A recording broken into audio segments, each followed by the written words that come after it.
listening to the AFTERBUZZ TV network. Now the largest new media platform on the web and your #1 source for after-show entertainment. Very good, Keith. Johnson.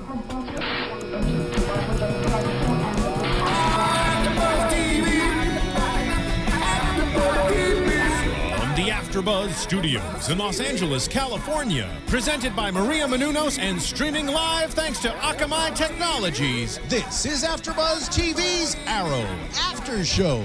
We'll break down tonight's episode and get you all the latest news and gossip. And now, another post-game wrap-up show for your favorite TV show. It's AFTERBUZZ TV's Arrow After Show. Yes. We're back. In the house. That's Welcome, right. guys. Welcome to the wonderful world of AfterBuzz TV, where we break down all of your favorite shows. And of course, this is the Arrow After Show. I'm your host, Alikona Bradford, joined by this man over here. Hi, how you doing, guys? My name is Michael Durjan. I'm back from Sundance, and I'm ready to do this. Let's get going, guys. You can find me on Twitter at @mmowgli or on Facebook. You can follow me as well. Facebook.com/mmowgli. I'm still trying to build my base. He's just getting it out there. Just put it out there to the point. I mean, since we're throwing Twitter handles out there, I'm just going to do the same thing, too. You can follow me at KissMyPassport or find me online. I have a website. It's alikonabradford.wix, W-I-X. And on one of our Twitter handles this week. I'm not done yet. Excuse you. /television host. See, you know My bad. I was going to do something Jumping good. the gun, just like a man. So. And on one of our Twitter handles this week, we'll be giving out 3 one-month subscriptions to Xbox Live. You will not know whose until it happens. You will not. So that means you have to pay attention and tweet Follow. us. Tweet, follow, like, subscribe, and all those great other things. So let's get to the point, shall we? We're talking about the Arrow After Show. We open up. I actually really liked the first scene because it was very reminiscent of Karate Kid, the whole wax on, wax off situation with the water and Roy tapping. But it was also a little bit of a flashback of when Oliver was first learning how to do his situation with Shadow. Yeah, with Shadow. Yeah, it was very reminiscent of that. Yeah. So obviously the big theme as far as Roy is considered this entire episode is control. He has absolutely no control over himself, and he's already got this inner rage from his past, whatever haunts him. Oh, yeah. Now that he's got this Mirakuru in his system, it's like times 10 on crack, just busting people open left and right. Yeah, I thought it was really weird, but now that you mentioned busting, I just want to point out at the beginning of the show that breakout from jail was the worst breakout I've ever seen in my entire life. Okay, that was it was disgusting is what it was. Yeah, to me.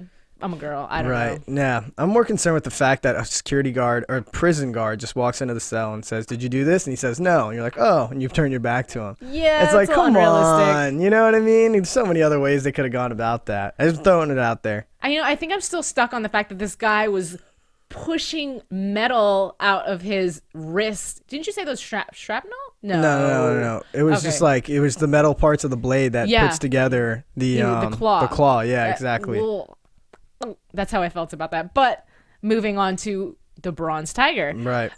I don't know if I realized he was coming back. Did you? No, I didn't at all. I was really surprised. I didn't pay attention to any of the pre-buzz because I just got back into town. Right. So it blew my mind. He's man, I'll be honest with you. They did a really good job with casting for him because he really does capture the character really well. But I still am disappointed with the jail breakout again. Yeah. It is what it is, Right. And obviously he got hired by somebody to, I want to say kidnap, but not kidnap, but steal a prototype of the old, I want to call it synthesizer. It's not a synthesizer, but the earthquake machine. Yeah, the quake That's machine. a whole nother situation, though. And we'll talk about that later. I still want to go back. I'll do my best, you guys, to keep it in order of the show, but y'all know I'm just terrible at that. So, let's go into I want to go back to Roy. I'm not done with Roy yet, and his to me he came off as very ignorant.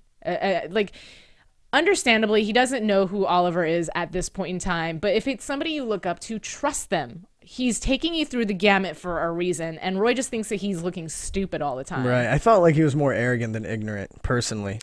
Yeah, you're right. Better choice of words.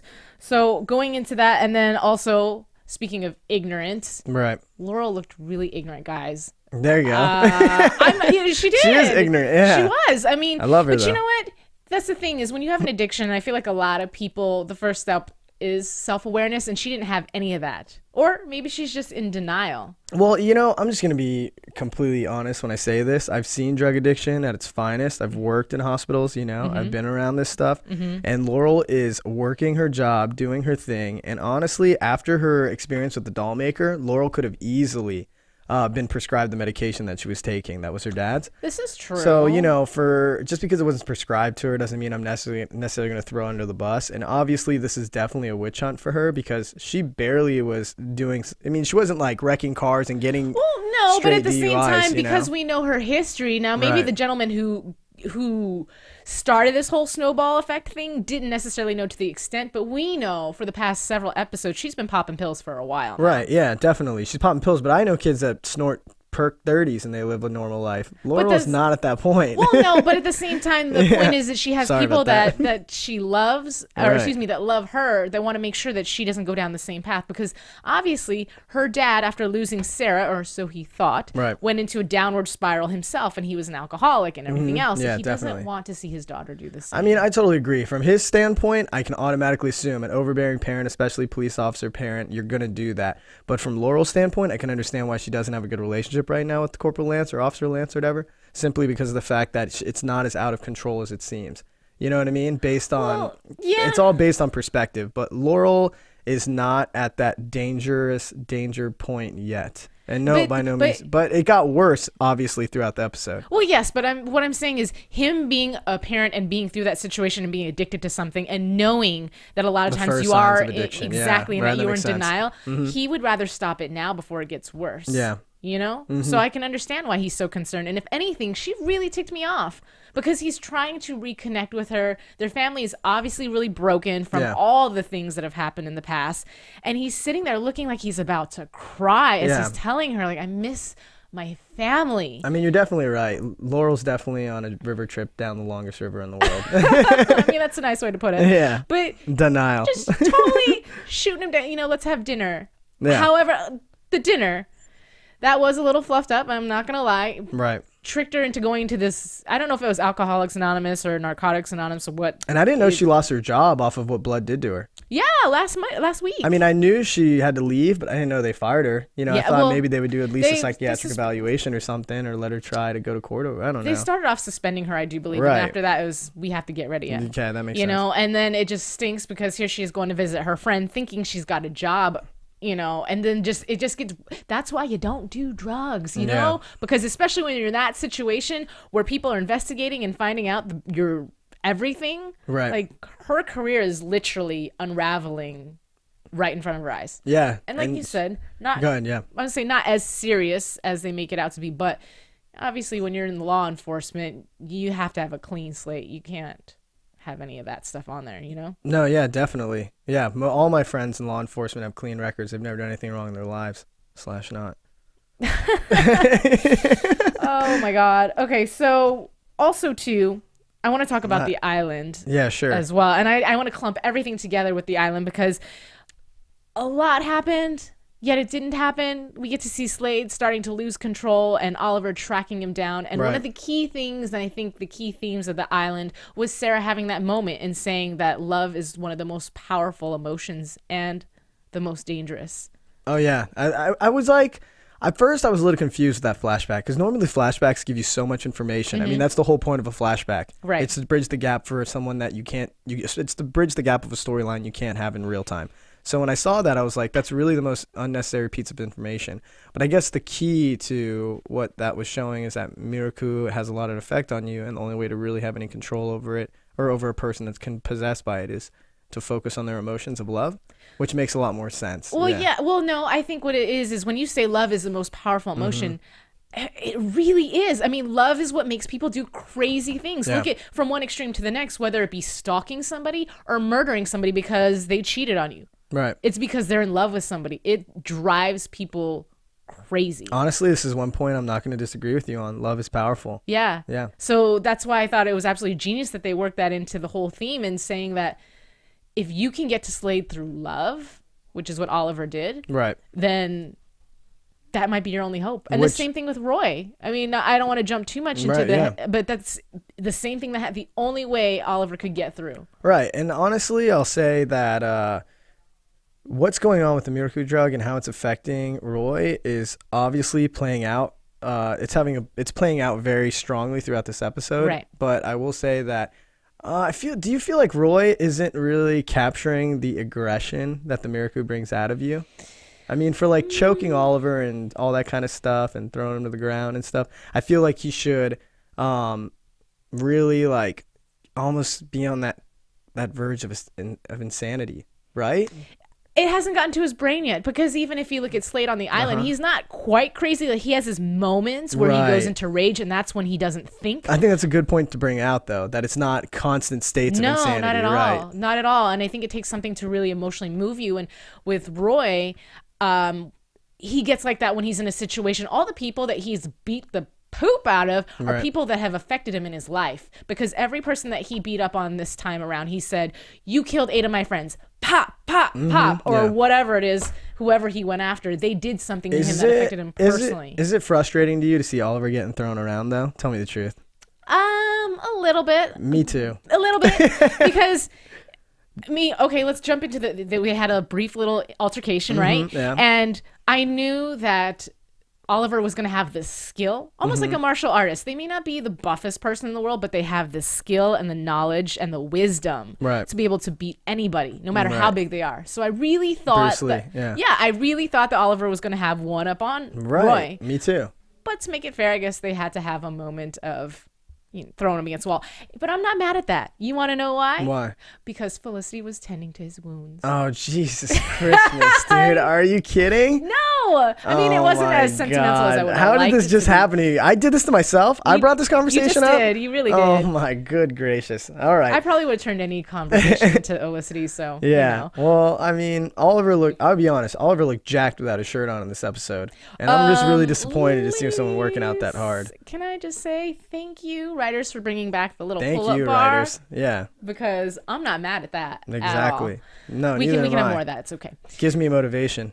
Yeah, and I'm glad you can spin this into something positive and not get annoyed with it as a man, because it can easily go that direction. I'm so alpha male. No, get out of here. He's great set of abs, Oliver. Keep it up. Amen. High five. Stop getting thrown around like a rag doll by Roy. Yeah, well, you're better than that. It happens. I was getting disappointed in Roy's character because I felt he was being so arrogant, like you were saying, and just not listening, have patience, control. Like, he got to the point where he was almost hurting. I thought they were going to go for him actually bruising Thea, or maybe possibly squeezing her to the point where he shattered an arm or something. He really could, yeah.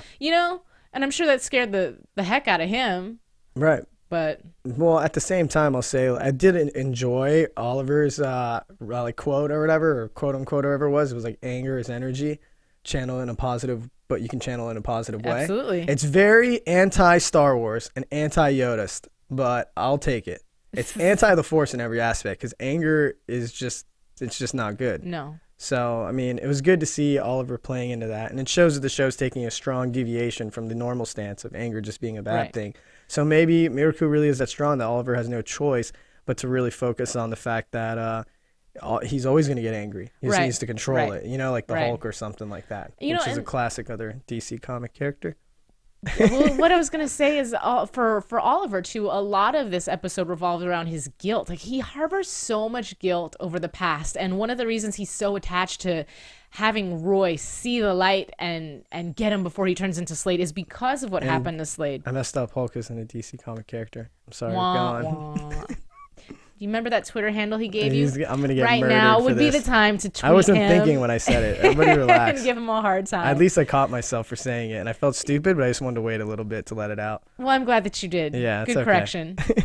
So, anyways, going back into Oliver having a lot of guilt over everything. The one time, though, that he invites Roy to come along, which to me honestly was not a very wise decision at all, because Roy was clearly not ready, and just because he was getting angry and throwing a tantrum, Oliver brought him along, and what does he do? Beat the heck out of somebody. Right. But at the end of the day, it's that strength that helps save Oliver. When it did come down to it, and they were trying to we'll just jump into that protocol scene that we were talking about earlier.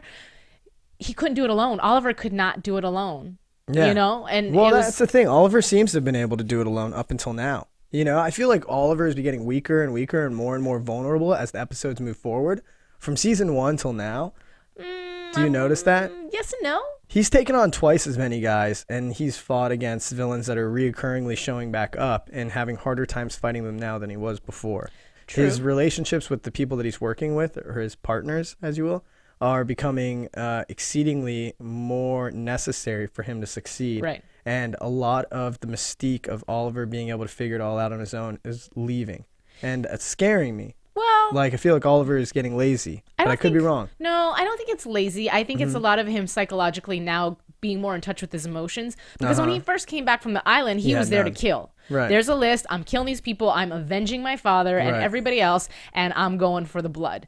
Now that he's starting to have a conscience, I think that it's starting to balance him out a little bit more, but to the point where he's hesitant. That's why it would be so much easier to just kill somebody. It takes a lot more skill probably to dance around it and hurt them, but not kill them, yet take them down. That's so much thought rather than just like shoot to kill. Well, that makes a lot more sense. The fact that he's being reintroduced into civilization and that he slowly is letting his emotions take a toll on his ability to focus his powers, you know, I should say powers. And I like that. I think you're right. And I think I like where that's going. Let's hope that his emotions start to get checked. Right. You know, but also, I guess if you're not going to kill people, it's a little bit harder to get the information you need. You're right. Right. Yeah, definitely. But at the same time, too, if you remember, at the beginning of the season when he fought Bronze Tiger, he still had a hard time with him. So it's not anything new for us. It was already a very challenging opponent. Yeah, that does make sense. And Turner definitely was one of those guys that gave him a hard time. So that's obvious. Yeah, you're right. Yeah. And how about the fact when Roy and Oliver worked together to stop this device from ticking down, at the very end, when the hood came off on accident, I did not see that one coming anytime soon. Though I had been wondering, I don't know about you, but wondering when the heck we're going to see Roy figure out who the heck the Green Arrow is. Yeah. I mean, that was pretty cool. I thought that was awesome. I just felt like Roy should have picked it up earlier, you know? There's a lot of people that we thought should have picked it up earlier pre-mask, but you know. Yeah, that makes sense. Like, even when he's asking me, do you have a hood or something like that, you know? Like, I was just, what did you think about Roy's hood? Going back a couple episodes ago, I said this. DC Comics is having a hard time with the disguises. Like, this is ridiculous. Well, here's the thing. You can see his entire face. I agree. I totally agree. I mean, obviously, they do the red hood. Right. You know, it's a prelude. The red arrow, but yeah, at the same time too, and we've seen, I think I showed a poster a few episodes back with spoilers, and there was a picture of Roy shirtless, but he had like red shadow on. I'm like, oh, are we gonna do the makeup thing again? Are we? No, please don't. I know, I'm really worried right now what's gonna happen, but I don't know, either way, the look on Roy's face when he saw that it was Oliver was priceless. Like, yeah, it was awesome. It was like he wanted to cry and hug him all at the same time. He saved his life. Yeah, it was the speech that he gave him too. But I do feel like when Oliver played his sister as, you know, the love of his life and played off the emotion for the sister, it was a little bit unnecessary. You know what I mean? Because Thea and Roy don't have this awesome, you know, marriage level relationship. They're still a young couple dating. Yeah. You know what I mean? I mean, both of them been through some stuff, so obviously the relationship can be a little bit more mature, but, you know, to develop that kind of... But young love, when you were in high school, what did you think about? What did you daydream about? I don't know. I probably... What did I daydream about? I'm just saying, if you liked a girl, weren't you daydreaming about her? No. What? Definitely not. Okay, that's maybe creepy. that's a girl thing. No, you see them every day, so why would you daydream about them? Okay, you know what? You're 86 from this conversation. I'm going to have this one, me and you. So anyway, when you're really into somebody, right, that's all you think about when you're young. That's why young love is so powerful. It is powerful. It's you're naive and it's untainted. And so they're young and they're in love. And though they've had their turmoil recently, and that's only because Roy's got the Mirakuru in his system, but prior to that, they were in lust and throwing each other around the office and doing their business. You're right. You know, so right now, the only thing that matters to Roy, as somebody who does not have family, is Thea. Thea is the one person that loved, believed in him. Right. And do you notice Thea's character is really developed into its own personality? Oh, yes. I mean, like, I know I've said this several times, but I, in this episode, really noticed something when I saw the relationship between her and Roy and her staying home and hanging out with her mom. I don't feel like this is an actress anymore. I feel like this is Thea Queen. Yeah. I mean, that's a hard bridge to gap. Like, they're hard gap to bridge, sorry. But, like, I'm so backwards today. But regardless, I think it's so cool to see how her relationship with their mom was. Not to mention the fact when Moira is offered the ability, or she's being talked to about the possibility of, running for office, the first thing her daughter says, it's not such a bad idea. It's really cool. I'm wondering, is Thea going to be a campaign manager? Because she literally could do that now. Yeah. Well, after running the club, absolutely. It would make perfect sense. Like Thea is her own character now, doing her own thing, developed into her own role, and by no means is it trying to upstage anyone else. No. And it really is just a well-done role. Honestly, I like how her characters come together. Well, I love the conversations that her and her mom had. There were several times where they had scenes with them having conversation, and she seems so mature, and it was really cool to see them have that mother-daughter moment where they were asking each other advice. But when a mom goes to her daughter for advice, and they were talking about guys, and for a moment there, she thought she was going out on a date with Walter. And I was like, okay, this is sweet. And then when it's a business situation, I went, really, Walter? I mean, understandable. She was the one who got you kidnapped for a long time, but we've moved on. But yeah, definitely. At the end of the day, he made some sort of inkling of, it's really good to see you. And what do you think, though, of the idea of her running for office? And do you think that was Walter's initial idea, or he jumped on and was the convincer based on what the other guy wanted? You're not going to get the answer you want, guys, because I think it's a terrible idea. Really? Yeah, absolutely. It's the worst possible idea ever. She killed 500 people. She didn't directly. Allegedly. But she didn't directly kill those people. She was a part of it.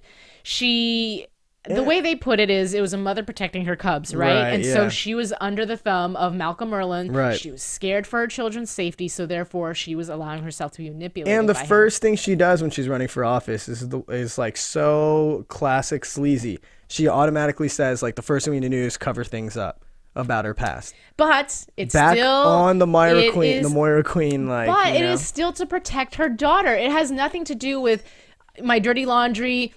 I don't want somebody to know that I slept with somebody when I was 18 and did whatever. That is her dirty laundry. Yeah, she was a slut. But it wasn't that she was a slut. She was into Merlyn or something. I don't remember the exact storyline. She cheated on her husband. But it was something that I feel like she did because she was either manipulated or something happened that motivated her to do it. I will admit, this new season, she has a really nice haircut. It makes her look younger, and she looks very attractive. Still. You know what? She does. She looks very soft. She was very abrasive and harsh, and it could have been her character's motivations last season. But something about her just seemed, she's so much. That's soft. It's the perfect word. She's so much softer now. Yeah, I still believe that she's the wrong person for candidate, but I think Thea would be a good campaign manager. And ultimately, even if they lose, a daughter and a mother doing something together, that'd be constructive. Yeah. I agree. I'm excited about that. I think. And you're also taking on one of the people's most beautiful characters of vigilance and truth and justice with Merlyn, or excuse me, with Blood. I didn't mean to say that. I'm so backwards. I think here's what I think about this situation. Sebastian Is it a Blood. good idea? I don't know. I don't know how people will feel about it because exactly like you said, they keep blaming her for the whole earthquake situation. Right. But at the same time, I love that Thea said, and I may not say it verbatim, but something along the lines of, you keep talking, Mom, about how you destroyed the city, you helped destroy the city. Well, now, how about you help rebuild the city? Yeah, how about that's you true. help save the city? I like that you're the antagonist to this conversation because it actually makes sense what you're saying. Yeah. I like my perspective and your perspective, and I would love for your perspective to be right. I just don't. Well, thank you. I mean, I hope so too. I just don't think she's going to beat Blood because Sebastian is on his A game. He is, but if some sort of dirt comes out about him, I think it could turn the whole entire thing That would be around. really cool. That could be in predictions because if that happens and then, Moira's doing her thing and running the city, that'd be awesome. If he had to just fall out of the running, that'd be cool. I don't think he would go without a fight, to be honest with you. But something I think will happen that will expose him, whether it be something gets him so angry that he lashes out and you see who he really is. Yeah. I don't know. I think all the characters in the show have a hard time developing. I feel like the characters in the show, not just Roy, not just Sebastian Blood, and not just Laurel, but all three of them and other people in the show have a lot of problems with really stretching the emotion. You know what I mean? Like, I want to see Roy, if he's going to get angry and he's going to throw the arrow around, I want him to see him go big on his anger. If I want to see Laurel drunk in a bar, I want to see her drunk in a bar. Dude, you know what I mean? She was drunk as a skunk at the very end of the episode. It still seemed like acting. You know what I mean? Oh my God. I was just like, I really want to see it go big. You know what I mean? I would love that. But she was I think she was playing that typical drunk girl. Like the one that can't handle her alcohol and is just annoying as all heck because she's either drooling or tripping on you in the club. You're like, girl, I wonder please. if that's what she's really like when she's drunk. Who knows? I don't know. I thought it was going to be an easy situation for Oliver to step in and hook up with her, and I did not go the way I planned. No way. I do not think. I Good didn't thing, think that 'cause Oliver would do guys that. like me and Oliver, we would never do that kind of thing. Yeah. So anyway, moving right along. I think that I was surprised that Oliver didn't personally take her home, but obviously he had other things to deal with. No, you little prevert. Yeah, no. right. So. No, I just thought for her safety that he would have taken care of her, not just ship her off into a cab because Lord knows where she would have ended up. But there was a phone call that he made while he was in the club, and I thought it was her dad on the other line. Obviously, we find out at the end of the episode it was not. But a great way to bring Katie Lotz' character back. Because I was wondering what the heck happened to Sarah. I knew she was going to return. I just didn't know. Well, I wrote actually in my notes when we were watching the episode tonight, I was like, man, like, you know how like Blood's giving her a hard time and giving her all these problems with the police and all that. Well, I was just thinking, like, what happens when the Black Canary finds out about this, about Blood and what he's doing to her, her Ish sister? is going down. Like, That's what's going to you happen. think Blood's going to take her sister in a fight? Because that's not going to happen. Black Canary's going to snap that dude. Right. He doesn't know that. Then, crazily, at the end of the episode, she shows up. And as soon as her sister tells her what's going on, if that happens, it's over. Well, there's You know what I mean? much that can happen in predictions right now, but we'll just leave it at the fact that I am surprised that she showed up not as a Black Canary. But then again, it makes sense because at this point, sister. Oliver thinks that she's going so ape ball. I'm not going to say anyways. But the reason that she's doing that is because she's so distraught over losing Tommy and losing this and losing her job. So I think Oliver's motivation was, let me get somebody back in her life that she thinks she lost, or just something to replace the emotion of emptiness. And, you know, honestly, what did you think when you heard $10 million was his payday for that drill? It could have been more. It could have been more? Heck yeah. Are you talking a drill that can destroy the entire city and you're only getting 10 mil and the guy who hired you is getting 3 times as much? I'd feel a little bit shorted on that because he had to put his physical body in danger. The other dude just stood there and got the remote. You know what? If $10 million is what I can get for delivering a drill, I might have to take that up as a new profession because that is a lot of money and I'm in. Yeah, except Criminals for when everywhere. bullets are I'm flying in. and arrows are flying right by your head. It might be a different... $10 million. I was like, I've never heard a number like that in any of... I've never heard a number like that for a villain making off just something so simple. You know what I mean? Yeah, it was a pretty easy task. Yeah. Usually $10 million is like, I mean, honestly, we could talk about it all day. Did you catch the fact that, I guess it makes sense that it was in Merlin's garage, but I thought it was interesting that they even brought the storyline back to Malcolm, which leads me to think that he's coming back. Yeah, he soon. is, definitely. You know, and I will say they keep showing us Tommy again and again, reminding us of him in the show. Yeah, the I picture. like that. He better get paid every time they show a picture of him. Well, I mean, who knows? Maybe the ghost of him will come back. He survived. Yep. We don't know. I'm going into prediction category, so Yeah. I'm going to stop myself right now. And what did you think about, last thing I wanted to ask Mm-hmm. you, what did you think about Roy being able to punch through the steel? Well, I mean, it was Steel a crate. given. It was a given. A given? Yeah. That's a lot of strength to punch through that. It is, but have you seen everything else that he's managed to shatter? I mean, the punching bag had cement in the center. Right. Everything that he's hit just explodes. He literally is like the Hulk. It's crazy. So I wasn't surprised at all. It was just nice to see the two work together. And obviously the rest of the team, which Felicity, Team Arrow, were very hestant because they said, isn't he like a few marbles short of... Honestly, I want some Miracle. I've never done a drug other than alcohol in my whole life. I want Miracle. Yeah, I don't think so. I'm good on that. I'm just being honest. I think that's the craziest thing to be able to punch through steel. And I think Roy is way tighter than I thought. Okay, but at the same time, you don't know, if you don't learn how to control something like that, you don't know the progression of where it will take you. Because like anything great, or at least great in that sense, there's always something worse. That's like people who do cocaine. I'm sure for them it feels amazing and euphoric, but at the end of the day, it gets to a point where it destroys your body. You're right. And so for this drug, it is a drug at the end of the day, so it might be great and give you all these powers, but who's to say 6 months from now, your muscles aren't deteriorating or you're losing control and just spazzing out. I can contest that with Bam Bam from the Flintstones, though, who lives a great life. I'm sure he does. There's always a plus and minus, but yeah, to be jacked and be able to punch through steel. Now let me ask you this. because you're more familiar with the comic book than I am. Right. With the Red Arrow, did he have that type of superhero strength, or he just had the skill of an archer? He had the skill of the archer, and he was definitely the what is it, the pupil of the Arrow. Right. But to say he had the miracle drug, I know. So that's something the writers are introducing to the show. Yeah, definitely. Him having the miracle drug makes him a lot more strong than it would have originally. Well, I know the writers had made mention before that they want to give people the DC originality, but at the same time, they want their own twist to it, because for anybody who's read the comic book, they don't want it to be like, oh, well, we know this is going to happen next. Right. They have to spice it up just a little bit. Yeah, so I agree. I'm not mad at that. Now, is there anything else that I left out this episode that I did not talk about? I'm looking right now to make sure that we're on the same page. Because... the Suicide Squad. How crazy is that? Yes. No, oh my God. I know. Guys, I read your YouTube comments. I love reading them. Sometimes I neglect to read them, or if they start to like go on and argument, I won't. But I love it. And I know that if I hadn't, someone would have mentioned the Suicide Squad. So I'm happy I brought that up. Yes, I wanted to talk about that a little bit. Yeah, and in news and gossip, you guys know I love showing pictures, so I do actually have a picture of the actress that is playing Amanda Waller. Her name is, and if I destroy this, I am so sorry, but her name is Cynthia Adai Robinson, and she was actually on Spartacus and Vampire Diaries. So just to talk about the Suicide Squad, well, I want to talk about her, but you know what? I am going to wait till news and gossip because I like to have pictures just as a visual. So let's just go into news and gossip, shall we? All right, let's do it. AfterBuzz TV News.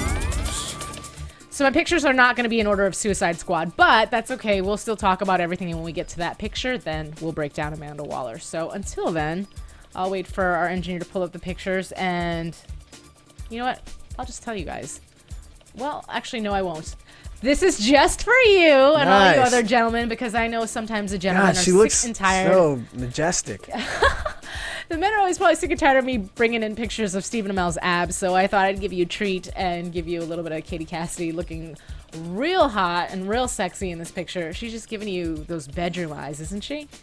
Stunning. I love it. All right, so let's move on to the next. That's awesome. Thank you. Bring more of those. Yeah, you're very welcome. And then this is an old picture from Entertainment Weekly, obviously, but you know, I had to bring in the abs since I was helping out the guys. Let's help out the ladies. It's him and his cousin, Robbie Amell, which I think it's so cool that family can be on the same network. But either way, it's a pretty awesome picture. And you see just how beefed up he really is. Nice picture. We can just... I wouldn't want to stand next to Oliver Queen in real life. Okay. I would say moment of silence for that amazingness. And then we had a picture go up. We're having probably a little bit of technical difficulty. There we go. So this I thought was rather interesting. For all of you guys who are Felicity fans, you can actually buy a phone case with her picture on it. Now, if that isn't creepy, I don't know what is. Because if I Googled myself and I found me on a phone case, I'd be a little concerned. I don't know if I'd be flattered. Either way, so that's that picture. She does look quite beautiful. But anyway, this picture, I had to stop for a second and was like, wait, what? And why is Diggle cupping Thea's boob right now? This is awesome.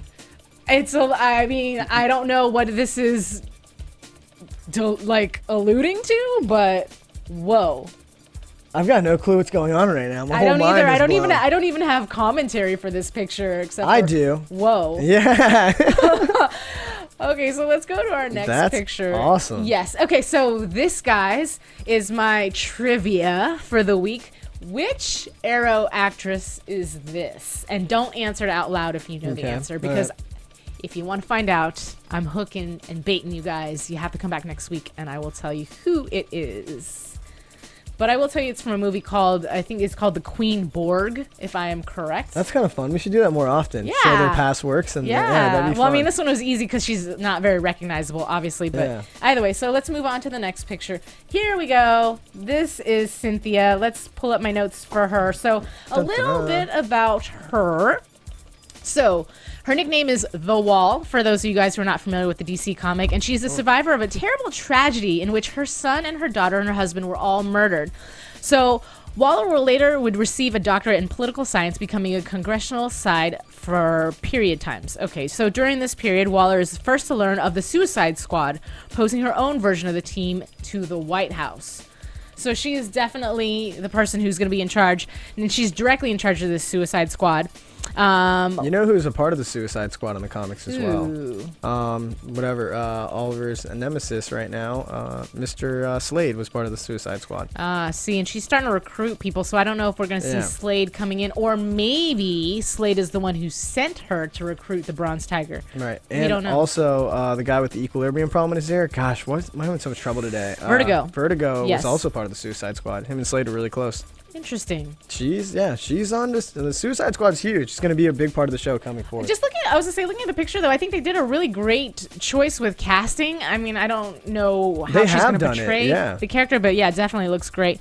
Thank you for pulling that one back up. Last thing I was going to say is that she's also been the past leader several incarnations of the Suicide Squad, including the most recent version of the team. Now, who else was she in charge of? There was somebody else. So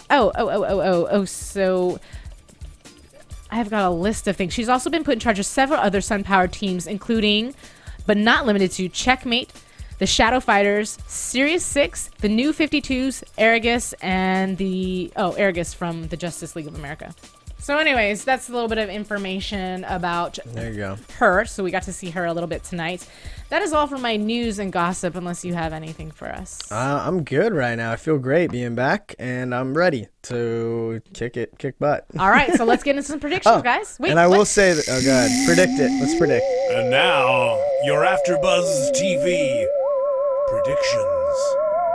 So now that we've gotten to the prediction point, all the things I wanted to tell you about what we were talking about before just completely escaped my mind. So I'm just going to go in and really just go for it. So like I said, I think that Amanda Waller is connected to, now that you mentioned that, I think that we're going to see a little bit more of Slade, and maybe he did hire her, and they're going to start coming up with a force that's going to be one to be reckoned with. But now that Roy has joined the team, that's a whole new element that we're now going to see with that dynamic. I don't know how long it's going to take Roy to really control everything.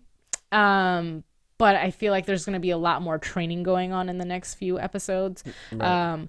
I definitely think that Thea and her mom are going to go in on that campaign for mayor. And I feel like people are going to be hesitant at first. I think that Moira's going to get a lot of backlash and want to quit somewhere along the lines. And then some sort of turn of events is going to happen to where she's going to look like the fighter for the city, something she's gonna do, and then things will turn around. As far as Sebastian Blood, I already talked about him exposing his own self. Right. I'm really disappointed in the fact that the Arrow has not figured out who he is. We almost did last episode, and then it got covered up completely. So that's a bit of a disappointment. Now, Katie Lotz is obviously coming back. That is what I wanted to talk about.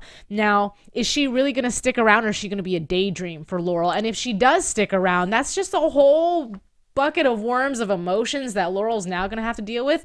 And I think it's going to be a little bit of happiness, but at the same time, a little bit of anger, because why didn't you tell me that you're still alive? Yep. That's a big thing. So hopefully we'll get to see her entire family come together again. Now, if Katie finds out, I just called her by her real name. Sorry. If Laurel finds out that her father knew a lot longer than she did, their relationship is on the rocks. But those are my predictions. What about you? My predictions are, one, I want to know who wanted to buy that drill.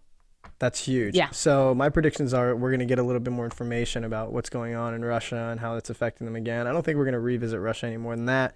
But I think that Roy and relationship with Oliver is definitely going to be something that I look forward to, and I'm predicting will grow as the future comes, as we go forward in the future. With the Suicide Squad coming in, having two major heroes from the DC world being in the same show together, sidekick and hero together, that's going to be really awesome. And I do not know if we're going to get to see a revisit from The Flash, but I would hope so. Yes, we're still he's talking coming about back. Barry. Yeah, it was a very on the board, but I think he's definitely going to make a comeback. I will say this, that I was really excited. I forgot to mention this in news and gossip, but there was 4 things I was going to say. That Felicity is getting a backstory in season 2, which will be really nice. Develop her character and why she dresses so in such tight clothing while being a dork. I'd like to know how that works, because that doesn't normally happen.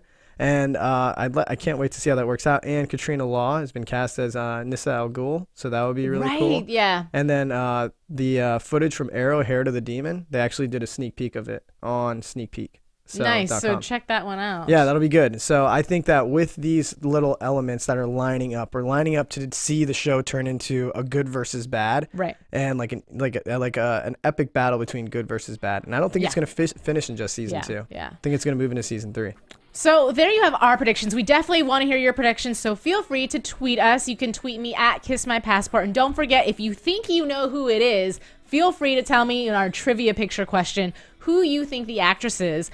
He also made a very good point. You can leave him your Twitter handle, and tell us about the contest that you're doing. Oh yeah, definitely. Also, guys, at mmowgli, MOWGALI, hook it up. I swear, I'll hook you guys up with free stuff as much as I can. I love that I get to be a part of this network and a part of a lot of other things that I do. And it's just fun to have fans and people that are following and be able to throw stuff at you guys as we go. It'd be cool. So thank you. We appreciate it. And again, since I got cut off last time giving my website, but if you get a chance, please, I'd love for you to visit my website. Hit like, give me your support. You can go to www.alikonabradford.wix. That's wix.com/television host. And I'm 11 likes away right now on Facebook from 500 likes on my fan page for stand up. Let's help him out, guys. Let's do it. All right. So until next week, have a wonderful evening. We will catch you on Twitter. Awesome. From executive producers Maria Menounos, Kevin Undergaro, Phil Svitek, and the entire AfterBuzz TV staff, we would like to thank you for listening to the AfterBuzz TV network. To watch or listen to other after shows and post comments or questions, be sure to visit AfterBuzzTV.com. I'm Sir Richard Wentworth, and this has been a presentation of AfterBuzz TV. Buzz you later. The views expressed herein are those of the hosts only and do not necessarily reflect the views of AfterBuzz TV or its owners or principals. Thank you for watching AfterBuzz TV on YouTube. For more of your favorite after shows and interviews, subscribe to our channel here, and be sure to share your opinion on the episode in the comment section below here. We'd love to see what you guys are buzzing about. Thanks again. Buzz you later.